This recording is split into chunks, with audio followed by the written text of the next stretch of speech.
తిరుపతి నగరపాలక సంస్థ కార్యాలయంలో సోమవారం నిర్వహించిన ప్రజా ఫిర్యాదుల పరిష్కార వేదికకు పీజీఆర్ఎస్కు 30 వినతులు వచ్చాయని కమిషనర్ నారపరెడ్డి మౌర్య తెలిపారు.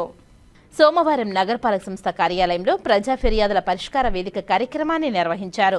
సుమారు 21 మంది నేరుగా వచ్చి సమస్యల పరిష్కారం కోరుతూ వినతులను అందించగా 9 మంది ఫోన్ ద్వారా సమస్యలను తెలుపుతూ డిప్యూటీ మేయర్ ఆర్సీ మునికృష్ణ తమ వార్డులో నెలకొన్న సమస్యలను పరిష్కరించాలని, చెన్నారెడ్డి కాలనీలోని శ్మశానంలో మరమ్మతులు చేయించాలని, నీటి సౌకర్యం కల్పించాలని కార్పొరేటర్ పునీత కోరారు. కాగా నారాయణపురం రేణిగుంట రోడ్లోని గుంతలను పూడ్చాలని deputy mayor Mudra Narayana, DR Mahal వద్ద షాపుల వారు రోడ్డు ఆక్రమిస్తున్నారని నివారించాలని, ఫుట్ ఓవర్ బ్రిడ్జ్ పనులు త్వరగా పూర్తి చేయించాలని కార్పొరేటర్ ఎస్కే బాబు ఫోన్ ద్వారా కోరారు.